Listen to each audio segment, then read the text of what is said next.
Alhamdulillahi Rabbil Alamin.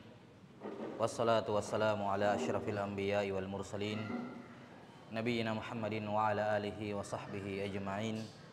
Ashhadu an la ilaha illallah wahdahu la syarikalah wa ashhadu anna Muhammadan abduhu wa rasuluh. Allahumma la ilma lana illa ma 'allamtana innaka antal alimul hakim.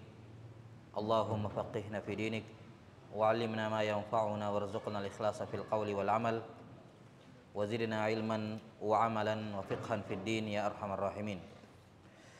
Kita lanjutkan penjelasan dari kitab Muqaddimah atau Risalah Al-Aqdiyah, Al-Muqaddimah Al-Aqdiyah min Ar-Risalah Al-Fiqhiyah lil Imam Abdullah bin Abi Zaid Al-Qayrawani rahimahullah yang wafat tahun 386 Hijriah. Kata beliau rahimahullahu taala selanjutnya setelah menyebutkan sejumlah nama-nama Allah Subhanahu wa taala, Al-Alimul Khabir, Al-Mudabbirul Qadir, As-Sami'ul Basir, Al-Aliyul Kabir.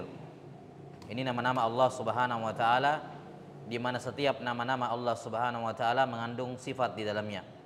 Ya, mengandung sifat di dalamnya. Kemudian beliau berkata selanjutnya, wa annahu fawqa arsyihil majid bidzatihi wa huwa fi kulli makanin bi ilmihi. Dan bahwa Allah Subhanahu wa taala berada di atas arsy-Nya yang mulia, bidzatihi, dengan zatnya. Allah taala berada di atas arsy-Nya yang mulia dengan zatnya. Yani zatnya Allah taala berada di atas arsy. Dan dia berada pada semua tempat, dia berada di mana-mana, yakni ilmihi, ilmunya. Yani ilmu Allah Subhanahu wa taala berada di mana-mana. Ya, di sini beliau rahimahullah memulai dengan satu pembahasan yang menjadi salah satu permasalahan dalam akidah yang paling banyak mazahib manusia di dalamnya. Ada sekitar 20-an pendapat terkait di mana Allah. Tentu saja semua pendapat-pendapat tersebut tidak muktabar, ya, semua dalil-dalil pendapat-pendapat selain Ahlus Sunnah ini tidak teranggap. Namun ini menunjukkan kepada kita masalah di mana Allah ini masalah besar. Ya, masalah besar, masalah penting, dan wajib bagi seorang muslim untuk tidak boleh salah dalam pertanyaan ini, dalam menjawab pertanyaan ini. Iya. Dan Ahlus Sunnah mereka mengatakan bahwasanya Allah Subhanahu wa taala berada di atas arsy. Allah Subhanahu wa taala memiliki sifat al-ulu, sifat yang maha tinggi, dan Allah Subhanahu wa taala istiwa di atas arsy. Walaupun demikian, walaupun dia maha tinggi, namun ilmunya berada di mana-mana. Yani Allah taala mengetahui segala sesuatu. Iya, fi kulli makan. Terkait dengan penetapan Allah maha tinggi, itu hal yang tidak perlu diragukan. Allah Subhanahu wa taala maha tinggi, paling tinggi. Dalilnya seperti yang disebutkan oleh sejumlah ulama sampai 1000 dalil. 1000 dalil dalam Quran, sunnah, ijma' yang menunjukkan bahwa Allah Subhanahu wa taala memiliki sifat al-ulu, bahwa Allah taala memiliki sifat maha tinggi. Ya. Dalam Al-Qur'an ada ratusan ayat. Ada ratusan ayat atau bahkan lebih yang menunjukkan bahwa Allah Subhanahu wa taala maha tinggi. Dalam sunnah juga demikian.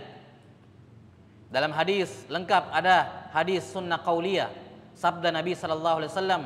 Ada sunnah fi'liyah, perbuatan Nabi SAW mengangkat tangan ke langit, dan ada sunnah takririyah, ketika beliau membebaskan budak perempuan. Ketika ditanya di mana Allah, dia menjawab di langit, yakni di atas langit maksudnya. Ya. Beliau setujui merdekakan dia karena dia beriman. Sunnah takririyah. Dan ijma' para ulama dikutip oleh para ulama dari berbagai masa. Sepakat para ulama bahwa Allah Ta'ala maha tinggi. Dalil Quran, sunnah, ijma'. Dari sisi satu persatu dalilnya itu mencapai 1000 dalil. Ya. Maka Allah maha tinggi tidak perlu diragukan. Karena kalau tidak maha tinggi berarti di bawah kan begitu, rendah. Karena itulah sifat maha tinggi Allah Subhanahu wa taala itu juga ditetapkan dengan dalil akal. Imam Ahmad rahimahullahu taala menyebutkan salah satu pendalilan akal terhadap Allah maha tinggi. Kata beliau, Allah Subhanahu wa taala itu, Allah Subhanahu wa taala kalau dia tidak berpisah dengan makhluknya, maka dia berbaur dengan makhluk. Itu cuma dua kemungkinan. Allah terpisah dari makhluk atau Allah berbaur dengan makhluk. Jelas ya? Kata beliau kemungkinan yang kedua tidak mungkin. Tidak mungkin Allah berbaur dengan makhluk. Berarti yang benar yang mana? Yang pertama, Allah terpisah dari makhluk. Kemudian kalau Allah terpisah dari makhluk, kemungkinannya cuma tiga. Apakah Allah di atas mereka, Allah di bawah mereka, atau Allah setara dengan mereka? Kan begitu. Cuma tiga kemungkinan. Tidak ada kemungkinan yang keempat. Allah di bawah mereka tidak mungkin, Allah bersama mereka tidak mungkin, maka tinggal tersisa satu, yaitu apa? Allah Subhanahu wa taala berada di atas mereka. Ini dalil logika yang disebutkan oleh Imam Ahmad rahimahullah bahwa Allah taala Maha tinggi di atas seluruh makhluk. Iya. Jelas ya? Maka Al-Qur'an, sunnah, ijma, akal. Dalil akal yang sahih menetapkan bahwa Allah Subhanahu wa taala Maha tinggi. Allah Subhanahu wa taala Maha tinggi. Apalagi dalil his, panca indera. Ya, ada atau dalil fitrah. Dalil apa?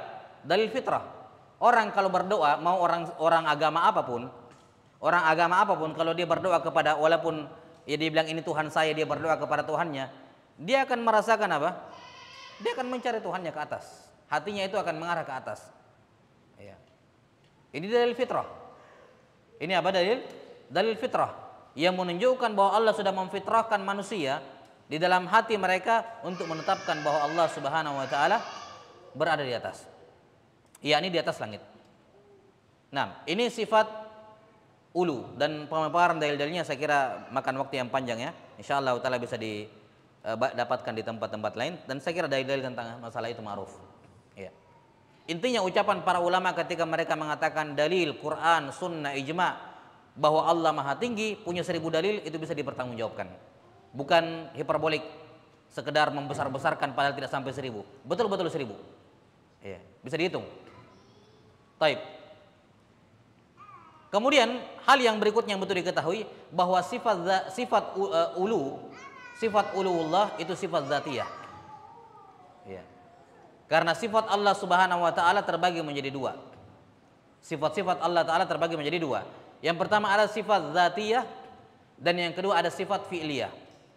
Yang pertama sifat dzatiyah, yang kedua sifat fi'liyah. Sifat dzatiyah artinya sifat yang terus-menerus Allah bersifat dengannya. Tidak ada satupun waktu Allah tidak bersifat dengannya. Ini sifat apa? Sifat dzatiyah.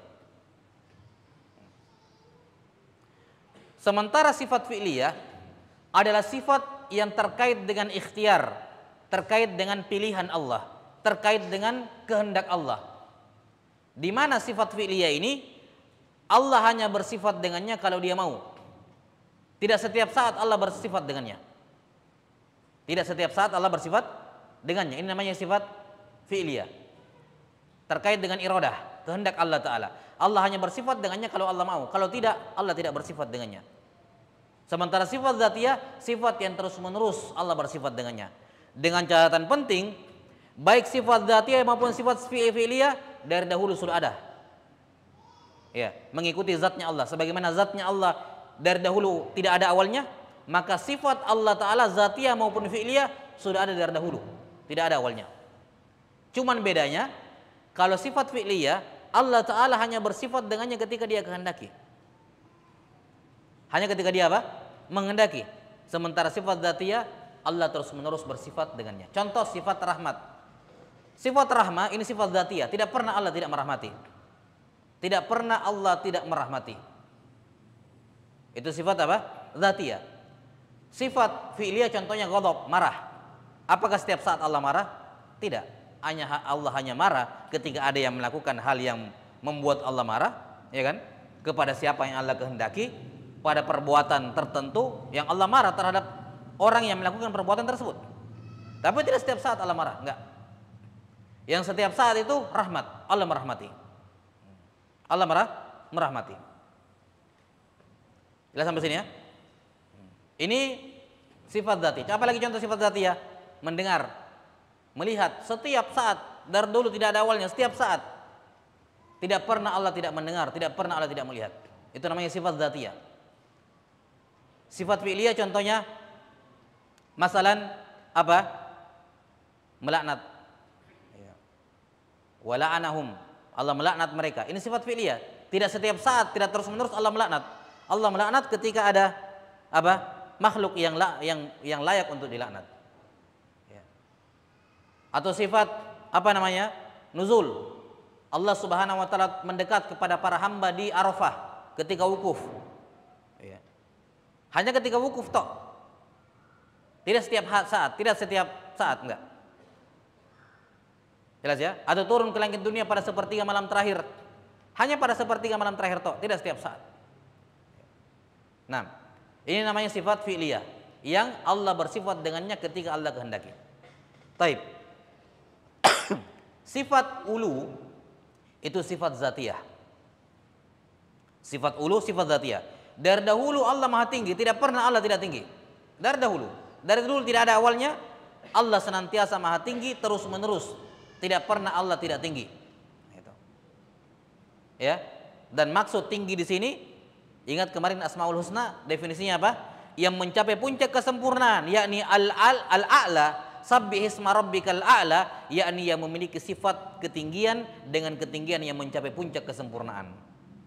Tidak ada yang setara, tidak ada yang mendekati apalagi yang setara dengannya. Jadi sifat ulu adalah sifat dzatiyah yang terus-menerus Allah Ta'ala bersifat dengannya. Adapun sifat istiwa di atas arsy itu sifat fi'liyah. Adapun sifat istiwa berada di atas arsy itu sifat fi'liyah. Tidak setiap saat. Allah istiwa di atas arsy ketika dia menghendaki. Tidak setiap saat. Kenapa tidak setiap saat? Karena Al-Quran menyatakan bahwa Allah Ta'ala istiwa di atas arsy nanti setelah menciptakan langit dan bumi. Adapun sebelum menciptakan langit dan bumi, Allah tidak istiwa di atas arsy. Iya. Allah tidak istiwa di atas arsy. Dalam Al-Quran Allah Subhanahu wa taala menyebutkan, "Huwallazi khalaqas samawati wal arda fi sittati ayyamin tsumma istawa 'alal arsy." Dialah Allah Ta'ala yang menciptakan langit dan bumi dalam 6 hari. Summa, kemudian. Kata summa dalam bahasa Arab yufidut tartib wa ta'qib. Ya.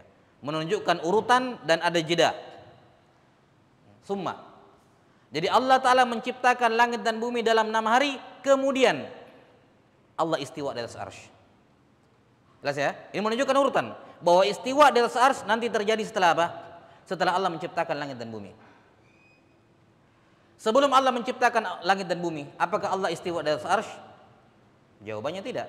Karena seandainya Allah istiwa di atas arsy sebelum menciptakan langit dan bumi, apa gunanya kata summa di situ? Tidak ada gunanya kata summa. Kata summa itu menunjukkan sebelumnya tidak, setelahnya iya. Jelas ya? Jadi sebelum Allah Ta'ala menciptakan langit dan bumi, Allah tidak istiwa di atas arsy. Paham sampai sini? Kemudian kita katakan ini dalil menunjukkan bahwasanya istiwa di atas arsy sifat fi'liyah. Kenapa sifat fi'liyah? Karena tidak terus-menerus Allah istiwa. Dulu Allah tidak istiwa sebelum menciptakan langit dan bumi. Nanti setelah menciptakan langit dan bumi, Allah istiwa di atas arsy seterusnya. Tidak pernah lagi Allah tidak istiwa.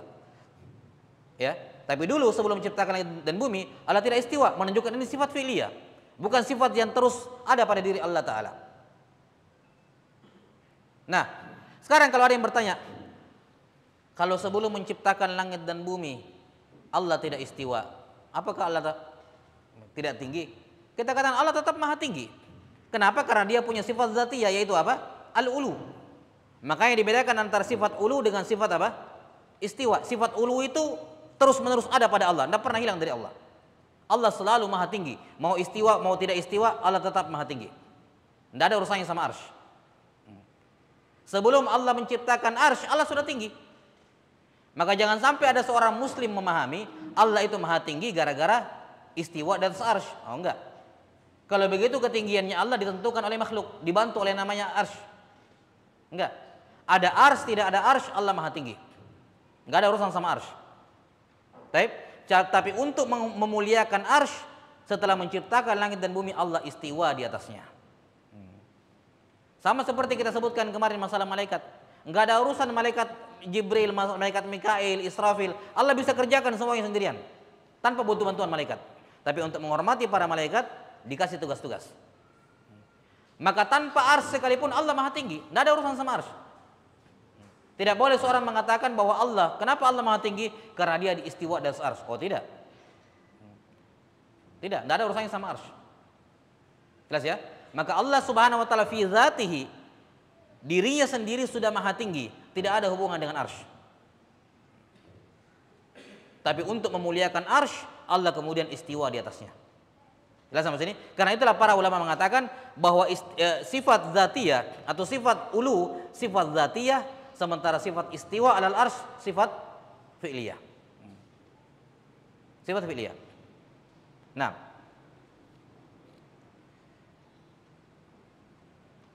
kemudian kata beliau rahimahullahu taala, jelas ya? Jadi sekali lagi betul digarisbawahi bahwa Allah maha tinggi bukan gara-gara istiwa di atas arsy.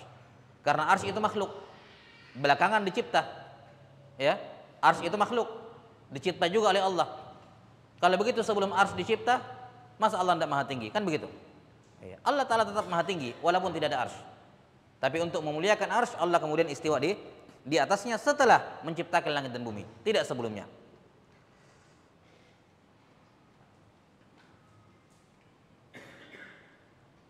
Karena itulah para ulama membedakan, ya, membedakan masalah ini. Siapa yang mengingkari sifat uluwullah keluar dari Islam, keluar dari Islam. Karena ulu ini dalilnya Quran, Sunnah, Ijma, ya, akal, his, panca indera, fitrah. Sementara siapa yang mengingkari sifat istiwa tidak keluar dari Islam. Dibedakan. Dikategorikan keluar dari ahlus sunnah, ya menganut bid'ah, iya, tapi tidak keluar dari ahlus sunnah. Karena itulah tidak ada ulama yang mengkafirkan Mu'tazilah yang mengingkari sifat istiwa. Tapi siapa saya yang mengingkari sifat uluwullah, ini keluar dari Islam. Masa dia mengatakan Allah maha rendah, tidak maha tinggi, kan begitu. Taib. Wallahu taala alam bisawab. Kemudian kata beliau bahwa Allah Ta'ala berada di atas arsy-Nya yang mulia, arsy-Nya Al-Majid bidzatihi. Ini kalimat zat sebenarnya bukan lafaz Quran. Tidak ada satupun dalam Quran maupun hadis mensifati Allah itu punya sifat yang namanya zat. Enggak. Pengucapan atau penggunaan kata zat itu digunakan oleh mutakallimin, ahli kalam. Tidak dikenal di kalangan ulama terdahulu. Ya. Ini bukan lafaz-lafaz Qur'ani. Namun para ulama as-salaf, sebagian di antara mereka dalam tanda kutip terpaksa menggunakan kata zat, terpaksa mimbabil ikhbar, sekedar bentuk pengabaran. Ya, sama kalau kita bilang karang Allah. Ini kan karang bukan sifat Allah, bukan nama Allah. Tapi ini tidak ada masalah karena ini mimbabil khabar. Kita mengabarkan tentang Allah Ta'ala. Jelas ya? Maka mengabarkan bahwa Allah itu zat, boleh, mimbabil khabar. Tapi kita tidak mengatakan zat ini namanya Allah atau sifatnya Allah. Enggak. Itu bukan nama, bukan sifat. Dia hanya mimbabil khabar. Kenapa? Mereka menggunakan kata bidzatihi karena sebagian orang mengatakan bahwasanya Allah Subhanahu wa taala Maha tinggi, ya. Allah Taala Maha tinggi bukan zat, bukan dirinya yang tinggi, tapi apa? Sifat-sifatnya yang maha tinggi. Adapun dianya ada di mana-mana. Nah, ini paham apa? Paham hululiyah. Paham yang mengatakan Allah di mana-mana, dan ini merupakan paham yang merupakan kekafiran. Jadi ada sebagian mengatakan betul, saya percaya Allah maha tinggi, tapi bukan dirinya yang maha tinggi, sifat-sifatnya doang. Iya, kemuliaannya.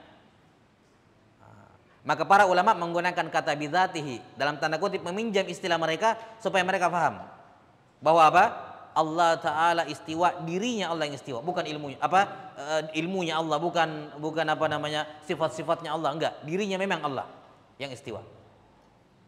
Wa huwa fi kulli makanin bi ilmihi. Tapi dia juga berada di semua tempat, berada di mana-mana, yakni ilmunya, bukan zatnya, karena zatnya di atas, maha tinggi. Yang ada di mana-mana itu adalah apa ya? Ilmunya. Hal ini berdasarkan firman Allah Subhanahu wa taala dalam surah Al-Hadid ayat 4. Huwallazi khalaqas samawati wal arda fi sittati ayyamin tsumma istawa 'alal arsy ya'lamu ma yaliju fil ardi wa ma yakhruju minha wa ma yanzilu minas sama'i wa ma ya'ruju fiha wa huwa ma'akum aina ma kuntum wallahu bima ta'maluna basir. Dia bersama kalian dimanapun kalian berada. Apa yang dimaksud dia bersama kalian dimanapun kalian berada? Dijelaskan pada ayat sebelumnya. Dia mengetahui apa yang masuk ke dalam bumi, apa yang keluar dari bumi. Dia mengetahui apa yang turun dari langit, apa yang naik ke langit. Kemudian Allah mengatakan dia bersama mereka dimanapun mereka berada. Maka maksud bersama mereka adalah apa? Ilmunya. Ya'lamu, Allah mengetahui. Ya. Allah juga berfirman kepada Nabi Musa dan Harun ketika mereka berdua takut ketika diancam oleh Fir'aun. Allah dalam surah Thaha, Allah Ta'ala berfirman, la takhafa innani ma'akuma. Kalian berdua jangan takut, saya bersama kalian. Apa maksudnya saya bersama kalian? Allah turun di dekatnya Nabi Musa, di sampingnya? Tidak. Allah lanjutkan ayatnya, innani ma'akuma asma'u wa ara. Maksudnya saya mendengar dan saya melihat. Itu makna ma'ah, bersama, mendengar dan melihat. Jadi tidak ada kontradiksi antara Allah Maha Tinggi dan Allah bersama dengan makhluk. Tidak usah kita berbicara masalah syariat, itu jelas. Secara bahasa pun, dalam bahasa Arab, yang namanya bersama tidak melazimkan harus sejajar. Jelas sampai sini? Tidak melazimkan harus sejajar, apalagi menyatu. Tidak. Dalam bahasa Arab, kalau saya ambil buku misalnya, ini kitab, ya, kemudian saya taruh di atas kepala saya katakan begini, ya, saya bilang Alkitabu ma'i, ya, kitab ini bersama saya. Tapi di mana dia? Di atas saya, bukan di samping saya, apalagi dalam badan saya. Secara bahasa Arab syah. Semua orang yang paham bahasa Arab tahu itu ungkapan yang benar. Jelas ya? Buku itu bersama saya padahal di atas kepala saya. Maka dalam bahasa Arab syah, untuk mensifati sesuatu di atas kita, kita gunakan bahasa bersama. Kenapa? Di atas tapi dia dekat. Nah, gitu. Jelas sampai sini? Dan orang Arab juga mengatakan sirtu wan nail, ya, atau sirna wal qamara ma'ana. Kita berjalan dan bulan senantiasa bersama kita. Ya, bulan senantiasa bersama kita. Ini ucapan yang benar. Padahal bulan di atas, tapi kenapa dikatakan bulan bersama kita? Cahayanya yang sampai kepada kita, makanya dikatakan bersama kita. Jelas sampai sini? Maka kalau makhluk saja ada yang seperti itu, dia di atas kita tapi sekaligus bersama kita, apa susahnya bagi Allah Ta'ala? Ya. Walillahil mathalul a'la. Allah Ta'ala Maha Tinggi, ya, di atas arsy, di atas seluruh langit. Namun apa? Dia bersama kita, yakni ilmunya, pendengarannya, penglihatannya, semua dia tahu tentang kita. Makanya sudah berlalu hadis dalam ayat antal awwal wal akhir wal zahir wal batin. Apa maknanya al batin? Laisa dunaka syai', tidak ada sesuatu pun di bawahmu ya Allah. Apa maksudnya tidak ada sesuatu pun di bawahmu? Ya, tidak ada tempat yang paling rendah sekalipun yang kamu tidak tahu. Ya. Serendah-rendahnya tempat, ilmumu ada di situ. Kamu tahu semuanya. Itu mana al-batin. Iya. Sudah ya? Jadi ini as-sami, sifat istiwa, sifat ulu sama sekali tidak bertentangan dengan sifat ma'iyah, bersama. Ya, tidak perlu kita bahas masalah syariat. Masalah bahasa saja tidak bertentangan, apalagi dalam masalah apa? Syariat, lebih tidak bertentangan lagi. Jelas ya? Wallahu ta'ala alam bissawab. Kemudian kata beliau rahimahullahu ta'ala, khalaqal insana wa ya'lamu ma tuwaswisu bihi nafsuh wa huwa aqrabu ilaihi min hablil warid. Ini kutipan iktibas namanya. Iktibas itu mengambil potongan ayat kemudian menjadikan dalam ucapan dia. Iktibas dari ayat dalam surah Qaf, ya. Allah menciptakan manusia dan dia mengetahui was-was dalam dirinya, bisikan-bisikan dalam dirinya. Dan dia, Allah, lebih dekat, ya, lebih dekat kepada manusia dibandingkan urat nadinya. Min hablil warid. Allah lebih dekat kepada manusia dibandingkan urat nadinya. Baik. Di sini penulis rahimahullahu taala mengikuti penafsiran sebagian ulama. Karena mengenai wa nahnu aqrabu ilaihi min hablil warid dalam surah Qaf itu. Kata Allah, kami lebih dekat kepadanya dibandingkan urat nadinya. Siapa kami di sini? Siapa yang paling dekat dengan hamba dibandingkan urat nadinya? Ada dua penafsiran di kalangan para ulama, ya. Sebagian menafsirkan nahnu, kami di situ yakni Allah. Kami, kata Allah, lebih dekat kepadanya dibandingkan urat nadinya. Penafsiran yang kedua, Kami di situ adalah para malaikat maut. Atau afwan, para malaikat yang mencatat apa? Mencatat amalan, raqib dan atid. Raqib dan atid. Ya. Karena disebutkan dalam lanjutan ayatnya apa? Idz yatalaqqal mutalaqqiyani 'anil yamini wa 'anil shimali qa'id. Tentang malaikat raqib dan atid, mencatat amalan baik dan buruk. Berarti yang dimaksud dengan kami lebih dekat adalah malaikat Allah Ta'ala. Tapi kenapa Allah mengatakan kami, padahal yang dimaksud adalah malaikat? Karena Allah yang mengutus. Dan yang mengutus bisa dinisbatkan padanya perbuatan dari orang yang, dari makhluk yang dia, yang diutus. Nah, di sini penulis rahimahullah mengikuti penafsiran yang pertama. Ini penafsiran juga diamini oleh sebagian ulama salaf, ya, bahwa yang dimaksud dengan nahnu di sini adalah Allah. Ini Allah lebih dekat dibandingkan urat nadinya, yakni sama penafsirnya tadi, Allah mendengar semuanya. Istri saya di samping saya, pas di samping saya, terus saya bergumam dikit kecil suara, saya tidak dengar, Allah dengar, ya kan? Maka Allah lebih dekat kepada saya dibandingkan istri saya. Demikian pula urat nadi sama. Allah Ta'ala lebih dekat dengan urat nadimu karena apa? Jangankan yang kamu ucapkan, yang kamu baru bisik-bisikkan dalam dirimu saja Allah tahu. Bagaimana tidak dekat itu? Ya kan? Bagaimana tidak dekat? Maka yang dimaksud di sini kami dekat, yakni ilmu kami dekat dengan kamu. Pendengaran kami, pengetahuan kami terhadap kamu lebih dekat dibandingkan urat nadimu. Bukan zatnya dirinya Allah dekat dengan manusia, bukan. Karena Allah mahal tinggi zatnya. Tidak mungkin makhluk, tidak mungkin zat yang sempurna, yang maha sempurna bercampur dengan makhluk yang kurang. Itu bentuk kekurang ajaran kepada Allah Subhanahu wa ta'ala.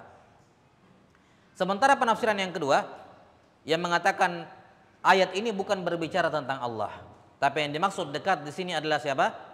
Malaikat. Ini penafsiran yang dipilih oleh Ibnu Taimiyah rahimahullahu taala. Ya, ala kulli hal dua-duanya penafsiran warid dari ulama salaf. Ya, bagi yang menafsirkan itu Allah, maka maksudnya adalah apa? Ilmunya Allah, ya, pengetahuannya Allah. Bagi yang menafsirkan malaikat, ya sudah, tidak ada urusan. Ini bukan ayat sifat. Karena yang dimaksud dengannya adalah malaikat. Wa ma tasqutu min waraqatin illa ya'lamuha wa la habbatin fi dhulumatil ardi wa la ratabi wa la yabis illa fi kitabim mubin. Tidaklah ada satupun warqah, satu helai daun yang jatuh kecuali Allah tahu kapan dia jatuh, bagaimana jatuhnya, di mana dia nempel di tanah pas jatuh. Allah tahu semuanya. Wala habbatin fi dhulumatil ard, tidak pula apa? Biji-bijian yang ditanam di dalam kegelapan bumi, Allah tahu semuanya tentang biji tersebut. Dari mana asalnya, ya, akan tumbuh berapa lama, akan Allah tahu itu seluruhnya. Wala ratabi wala yabis, tidak ada makhluk yang basah, makhluk yang kering, kecuali semua dalam kitab yang nyata, yakni Lauhul Mahfuz, tertulis semuanya, semua takdirnya. Menunjukkan bahwa yang tertulis di Lauhul Mahfuz, wallahu a'lam bishawab, bukan hanya takdir manusia, bukan hanya takdir jin, tapi semua yang akan terjadi sampai hari kiamat. Berdasarkan hadis riwayat Abu Daud itu, ketika Allah menciptakan qalam pertama kali, disuruh menulis. Kata qalam, madza aktub, apa yang saya mau tulis ya Allah? Uktub ma huwa kainun ila qiyamis saah, tuliskan semua yang akan terjadi mulai sekarang sampai hari kiamat, termasuk jatuhnya daun. Maka yang tertulis di Lauhul Mahfuz bukan sekedar takdir jin dan manusia, tapi juga takdirnya daun-daun ini, mulai dari biji-biji, tumbuh, batang, ranting, pohon, gugur, semua ada akhirnya, ada awalnya, ada akhirnya, semua tertulis di Lauhul Mahfuz. Tidak ada daun yang jatuh kecuali itu sudah tertulis di Lauhul Mahfuz. Tidak ada pasir di pinggir pantai yang bergeser dari tempatnya gara-gara ombak kecuali tertulis dalam Lauhul Mahfuz. Semuanya. Ya. Alal arsy istawa wa alal mulki ihtawa. Allah Ta'ala istiwa di atas arsy, dan Allah Ta'ala berkuasa atas semua al-mulk, kekuasaan. Baik. Terkait dengan firman Allah Subhanahu wa taala bahwa Allah Ta'ala istiwa di atas arsy, ini disebutkan dalam 7 tempat dalam Al-Quran. Di antara dalam surah Thaha, Ar-Rahmanu 'alal arsy istawa, dalam Thaha ayat 5. Allah Ar-Rahman istiwa di atas arsy. Dan pada 6 tempat dalam Quran disebutkan tsumma stawa 'alal arsy. Kemudian Allah istiwa di atas arsy. Jadi ada 7 tempat dalam Al-Quran yang semuanya menyebutkan bahwa Allah istiwa di atas arsy. Apa makna istiwa? Istiwa dalam bahasa Arab ada 4 maknanya. Dan ini berdasarkan ijma', kesepakatan ahlul lughah, kesepakatan para pakar bahasa Arab. Seperti yang disebutkan oleh Ibnu Taimiyah rahimahullah. Makna yang pertama dari istiwa adalah bermakna al-ulu.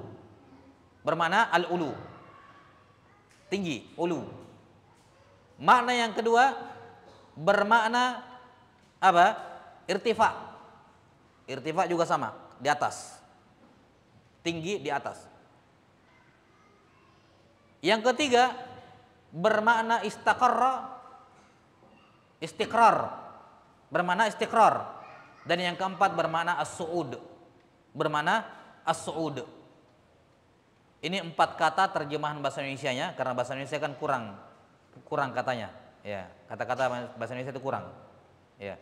Sinonim dalam bahasa Indonesia rata-rata maknanya seputar tinggi, di atas, seperti itu. Jelas ya?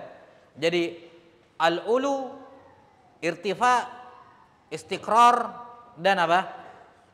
As-su'ud. 4-empatnya ini terjemahnya ke bahasa Indonesia tinggi, di atas, dan seterusnya.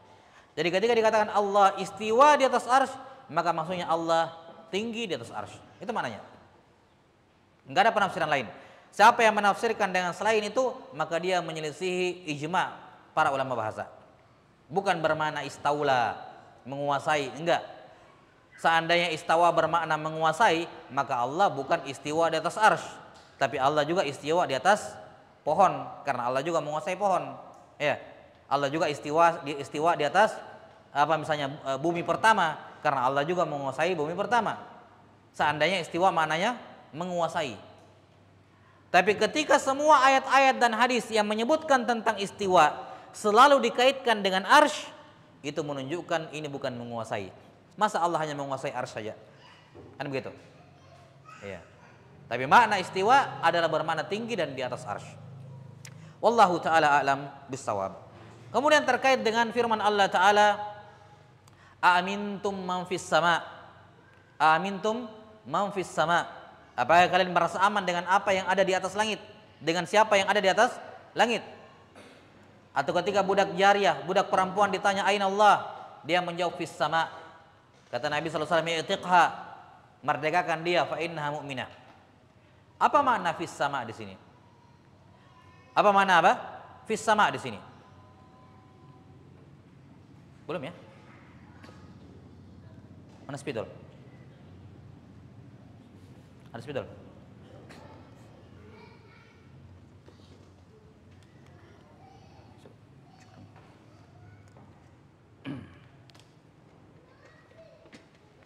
Iya. Jadi kalimat fis sama, aduh.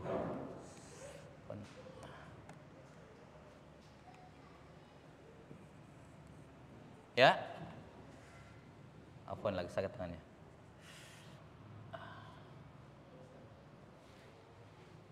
Oh ya, syukur.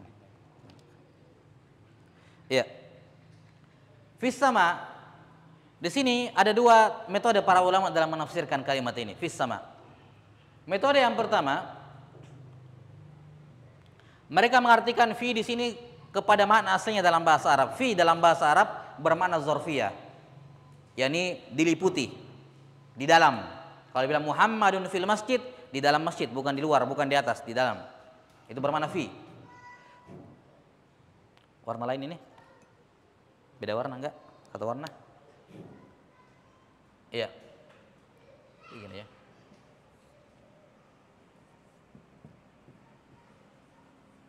Nah. Jadi penafsiran yang pertama, fis sama, fi di sini tetap sebagaimana aslinya, bermakna di dalam, sementara as-sama diartikan secara bahasa. Iya, diartikan secara bahasa. Apa artinya sama secara bahasa? Hah? Apa artinya sama secara bahasa? Sama secara bahasa ulu, di atas. Semua yang ada di atas kita itu namanya sama. Makanya ini dibilang langit-langit ya. Nah, langit-langit. Ya, syukran. Jadi makna yang pertama, fis sama artinya fil ulu. Allah berada pada ketinggian. Jadi fi-nya diartikan di dalam, tapi samanya diartikan ke makna bahasa, yaitu apa? Al-ulu. Sehingga makna amintum man fis sama artinya amintum man fil ulu.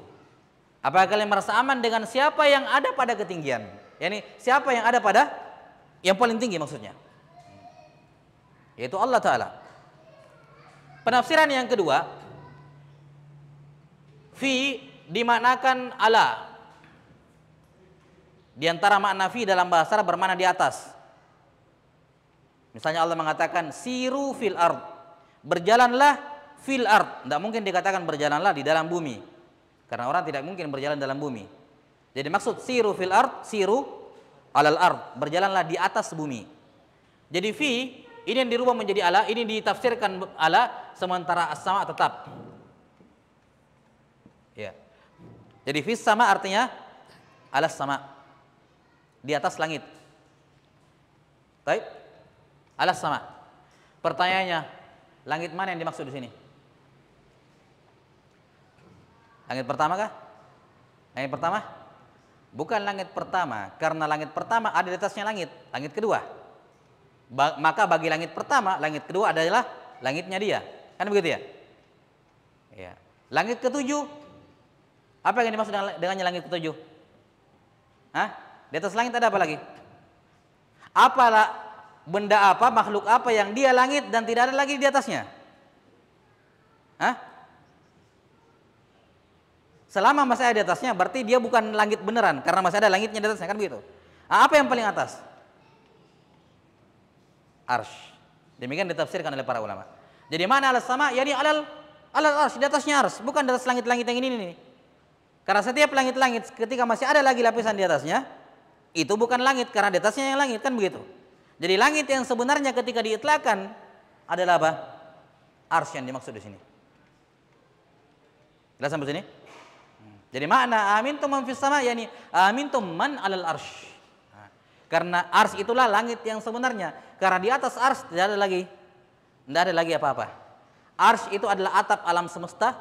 Semua makhluk berada di bawahnya. Tidak ada makhluk lagi di atas arsh. Enggak ada. Di atas arsh tinggal Allah Subhanahu wa taala semata, tidak ada lagi makhluk. Dan perhatikan, ketika kita berbicara mengenai tinggi, ini sengaja saya bahas karena ya banyak orang yang berspekulasi seperti ini. Tinggi itu kan atas, bawah, kanan, kiri, depan, belakang itu kan makhluk. 6 arah itu kan makhluk. Kalau kamu katakan Allah fil ulu, berarti dia berada dalam makhluk yang namanya tinggi. Masa Allah dicakup, dilingkup oleh makhluk yang namanya tinggi? Kita katakan tidak. Kata al-ulu, ulu yang kamu bicarakan tadi, depan, belakang, kanan, kiri, atas, bawah, itu ulu pada makhluk. Ya, itu jiha, itu arah pada makhluk. Sementara ulu yang dimaksud pada sifat Allah bukan ulu makhluk. Ya. Dia ulu yang dimaksud di sini di atasnya apa? Di atasnya arsh, dan di atas arsh sudah tidak ada yang namanya makhluk, enggak ada.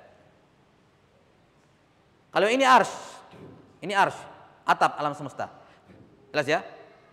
Misalnya ini arsh, semua makhluk di bawahnya,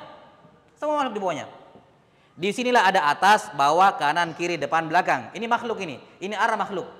Tapi ketika kita katakan di atas, maksud kita di atasnya arsh, itu bukan lagi berbicara makhluk. Itu sudah di luar lingkup ruang dan waktu, sudah tidak ada lagi. Ketika kita mengatakan di atas, maksudnya di atasnya arsh, sudah tidak ada makhluk di situ. Jadi jangan dipahami atasnya atas makhluk, enggak. Jelas ya? Karena tidak ada lagi makhluk di atas arsh. Ketika kita katakan di atas, bahwa Allah maha tinggi, Allah di atas mana? Di atas arsh. Jangan lagi berbicara atas makhluk, enggak. Karena di atas arsh sudah tidak ada makhluk. Yang ada hanyalah Allah Subhanahu wa taala. Jelas ya? Ya, karena ini yang paling sering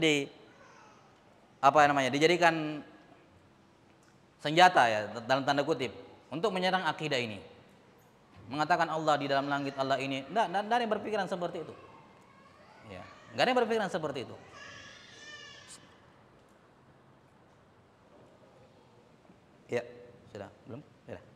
Azan. Betul.